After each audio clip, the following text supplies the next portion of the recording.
sei fatto di carne e ossa, non sei un alieno e lo siamo tutti, quindi ci deve essere qualcosa che tu riesci a fare meglio e lo volevo scoprire.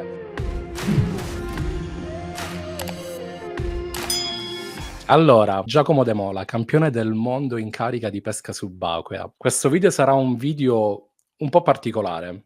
Tutti magari si aspettano che parliamo di pesca e di quello che ci può essere dietro la pesca. Però io voglio parlare di una cosa ben particolare, che è l'aspetto umano dietro Giacomo De Mola. Sei il migliore del mondo in carica e sicuramente a livello umano e soprattutto nella gestione di te stesso fai qualcosa meglio degli altri ed è questo quello di cui parleremo oggi. Cosa significa per te essere campione del mondo, Giacomo? Allora, ti dico la verità, non m'è cambiato praticamente quasi nulla da quando ho vinto il Okay, mondiale, però, ehm, quello che posso dire è che mi rendo conto di appunto, tutte queste anche avventure che raccontavo prima, di qua, di là, poi ce ne sono state anche 1000 altre poi negli anni andando avanti, m'hanno portato poi a questo risultato.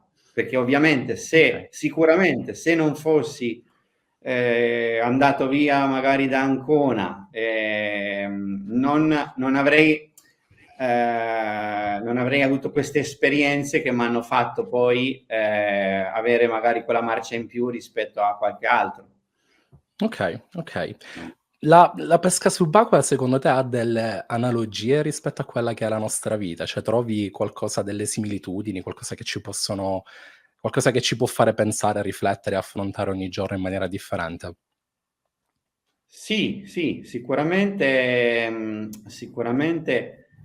allora nella pesca subacquea innanzitutto bisogna, rispettare se stessi, appunto per non Okay, rischiare, e nella vita è lo stesso, cioè nel senso bisogna un okay, pochettino ehm, bisogna poi fare le cose per gradi e appunto anche nella vita uno, sai, si okay, dice: sì, "Non fare passo il per passo passo, non non fare il correre. passo più lungo della gamba", no, uguale. Okay, okay, Quindi okay. questo an Come nel tempo hai imparato a disciplinarti per giorno dopo giorno fare questi passi nella maniera corretta? Che comunque gennaio di solito è il mese dei buoni propositi e un po' tutti all'inizio dell'anno hanno l'idea: "Okay, quest'anno voglio fare questo, quest'anno, voglio raggiungere questo obiettivo, quest'anno voglio, non lo so, perdere 20 chili." Però spesso e volentieri quello che ci ferma da raggiungere questi obiettivi, specialmente nella mia esperienza, è il non riuscire a disciplinarsi al punto da raggiungere questo obiettivo. Tu come ti disciplini? Cioè, hai qualche abitudine, hai installato qualche abitudine nel tuo quotidiano? Raccontami di questo. allora sì, quello che dici è molto importante, anzi ne parlavamo anche con Marco Bardi, l'allenatore CT della nazionale, molte volte abbiam fatto 'sto discorso, che atleti di alto livello si diventa non solo ovviamente perché uno è capace a pescare, ma l'80% è appunto questo che stai dicendo, cioè il sapersi organizzare e il saper mettere degli obiettivi e poi portare questi obiettivi a termine e in tutte le cose, quindi sia dalla partenza che si fa per una gara a mesi prima, quindi a capire dove è la gara, come sarà la logistica e tutto quanto, per poi anche appunto come organizzare i giorni di preparazione piuttosto che poi la strategia di gara. Quindi è tutto un discorso di organizzazione, Disciplina, sì. disciplina e organizzazione, sì. E io diciamo che questa cosa ce l'ho un po' fin da ragazzino, sta cosa che sono molto così, cioè se mi metto qualcosa in testa, La poi, raggiungi. cioè, sì, poi la raggiungo, ma anche nelle piccole cose, cioè se io compro un mobile Mh-mh. all'Ikea, cioè se non riesco se lo compro e torno a casa alle 8 di sera magari, e mi metto là e lo finisco prima di cena, cioè, cioè non lascio Okay. mai le cose in A bando. metà, okay. Eh sì, e Sì. questo io penso che è proprio il dire: "Magari lo faccio domani o comincio", trovare delle scuse affinché no delle scuse, degli alibi per evitare o posporre, secondo me il trucco, se così si potrebbe definire, è proprio intervenire in quel momento e dire: "No, noi finiamo quello che abbiamo cominciato o cominciamo a Brava. fare il primo passo". È tanta roba, è tanta roba e sono convinto che, come ti avevo menzionato nella mail, secondo me questo è determinante nei risultati sportivi, di conseguenza all'esserlo poi nella vita di tutti i giorni. Cioè, per essere un campione nel mondo dello sport o in un qualunque caso, in una qualunque circostanza, secondo me bisogna essere campioni nella vita. E lì è la vera sfida, personalmente. Dimmi una cosa, la battaglia più grande a livello personale che tu hai combattuto, che sia a livello personale, a livello, di famiglia, di lavoro, qual è stato uno dei tuoi momenti più scuri nella tua vita? E raccontami come l'hai affrontata e come ne sei uscito. Ma guarda, il momento più scuro, forse 2 momenti posso distinguere. Allora, all'inizio appunto quando sono arrivato in Grecia, che comunque non avevo amici, non parlavo la lingua, ero in questa situazione di andare in mare per 3, 4, 5 volte a settimana, quindi era per me era bellissimo, però d'altro canto non potevo condividerlo con nessuno. E Okay, quindi diciamo quello è stato un momento un po' comunque difficile. E l'altro, posso distinguere un altro, è quando poi, che questo è un discorso di salute, di quando ho avuto il Taravana, okay, che mi ha però portato per mesi anche diciamo, psicologicamente a non essere più sicuro di me stesso in acqua. okay, okay. E questo anche è stato un momento, insomma, tosto. Cosa ti ha aiutato a riacquisire quella fiducia in te stesso per poi arrivare ai risultati che tutti conoscono? Sì, vabbè, ci sono state chiaramente le persone vicino a me che m'hanno aiutato, però alla fine lo devi trovare da solo, se no non è l'altro che Okay, ti dice: "Ah sì, stai bene, ce la fai, ce la fai". Se non lo trovi dentro te stesso 'sta forza, alla fine non la trovi. Quindi okay, il discorso è stato più: no, io devo assolutamente rientrare, devo ritornare a quello che ero, psicologicamen okay. ma ci ho messo 2 anni, non è che ci ho messo poco. Okay. Wow, Sì. okay, okay.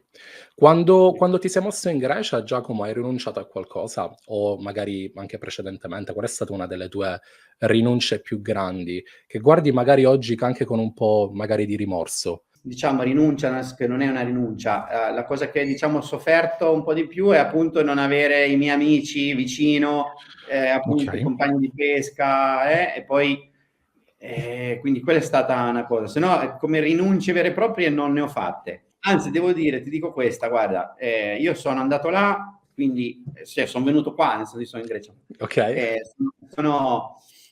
Sono venuto qua, alla fine neanche senza avere un piano, no, di cosa andrò a fare, no, volevo andare okay. lì, pescare, e poi vediamo, Ancora il no? mondo.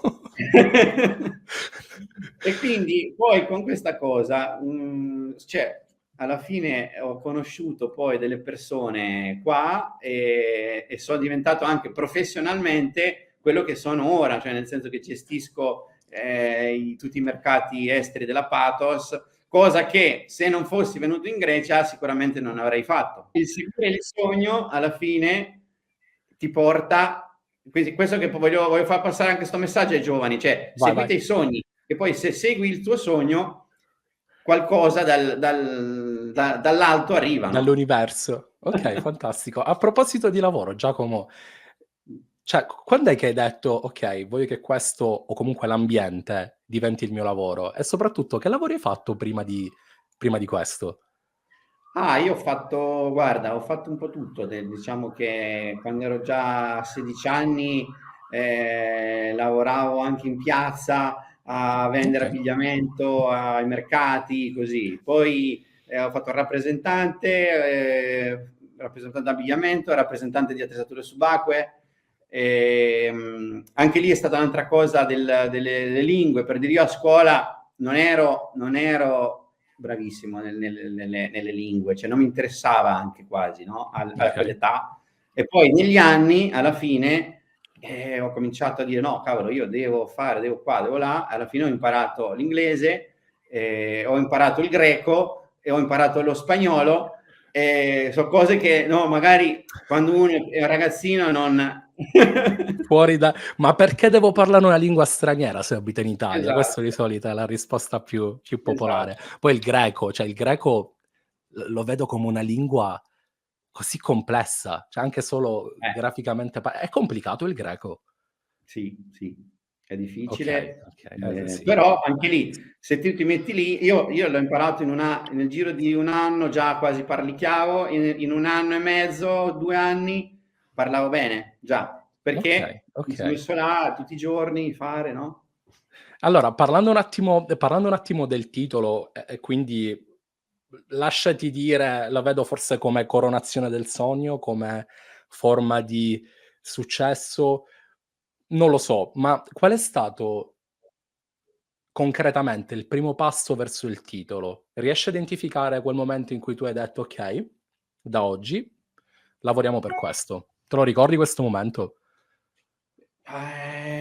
Sì, sì. Allora, quando ho iniziato a fare le gare di pesca in apnea un po' più seriamente, cioè io ho iniziato nel 2014, ho fatto la Champions League in Grecia e da lì mi Okay. sono innamorato di sto mondo. Sai, la Champions League era una gara già di altissimo livello perché c'era Mazzarri, c'era Riccardo Molteni, c'erano fortissimi Come atleti. funziona?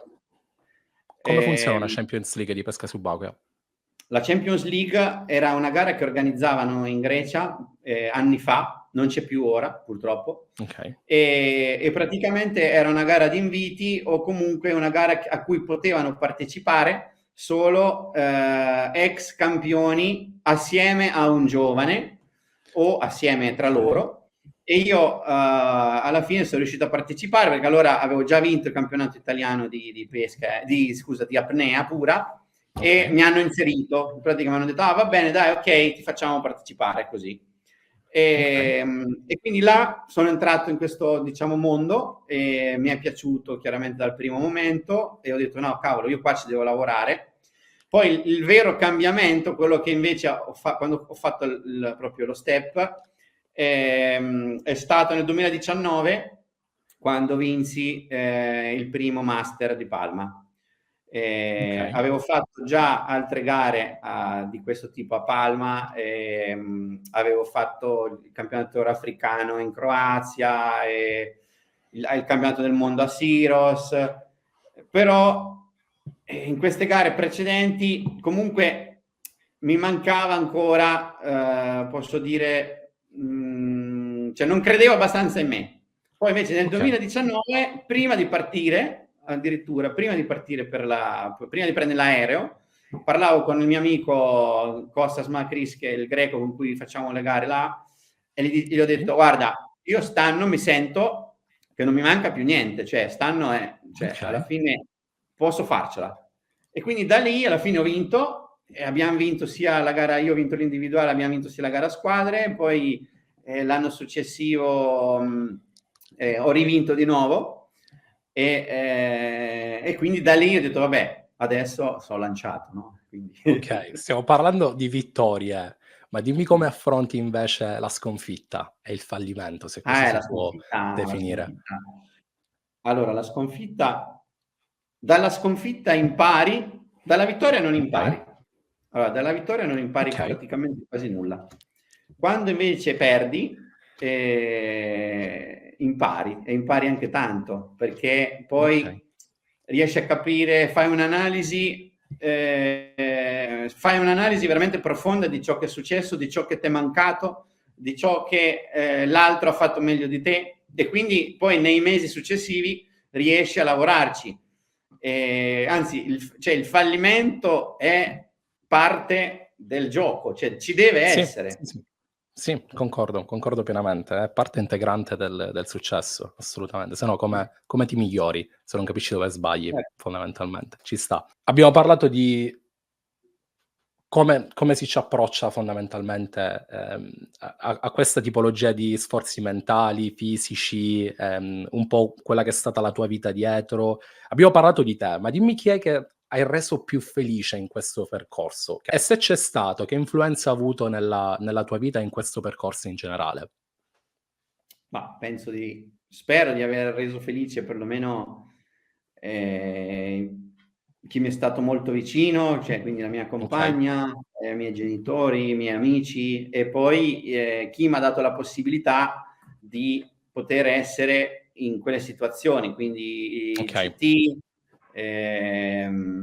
i compagni miei di quelle delle gare anche, no, chi era con me e chi mi ha okay, aiutato, perché ovviamente una vittoria non arriva mai, cioè non arriva, non è il singolo che vince. Alla fine okay, sì, io posso andare in acqua e vinco, però soprattutto in una gara, un mondiale o un campionato europeo in cui c'è una squadra dietro e quindi ci sono altre persone che lavorano con te ogni giorno, che soffrono con te e alla fine sei tu che vai in acqua e vinci la gara, ma alla fine anche loro vincono con te e l'hanno vinta con te. la famiglia che ruolo ha giocato in questo? Come ha preso la tua famiglia queste scelte che hai preso lungo il tuo percorso? Spostarti in Grecia per occuparti di questo, rischiare la vita ogni giorno, perché di questo si tratta, la pesca subacquea è uno sport estremo. Com'è andata con la tua famiglia?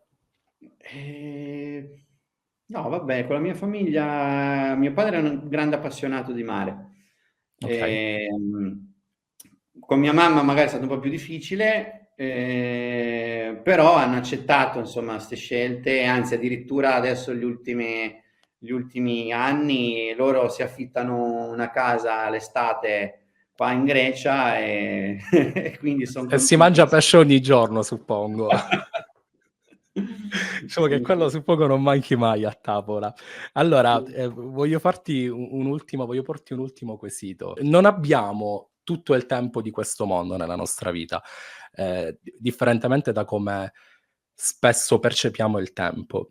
E vorrei chiederti di condividere con chi invece percepisce quasi in maniera ossessionata il passare del tempo, il perdere le possibilità o l'uscire dalla zona di comfort. Che consiglio daresti a queste persone che stanno lavorando per qualcosa e hanno delle difficoltà? Cosa ti senti di dire a chi è che ce la mette tutta e sta quasi per mollare? Never give up. Never give up, giusto, sì. Devi alla fine provarci e riprovarci. Il mondiale ha 40 2021 41 anni ho vinto il mondiale. Ci ho lavorato per 30 anni, 25 anni. Vedi, guarda questo dà una carica, sono così potenti le tue parole. Sei un campione, e ti credo personalmente. Grazie per queste parole, grazie per i tuoi pensieri che hai condiviso con noi oggi. Spero siano di aiuto e di supporto a tutti coloro che stanno affrontando un momento difficile e magari non riescono a trovare né il metodo e la forza di fare quel passo in avanti. Grazie davvero tanto Giacomo. Grazie a te, grazie a voi.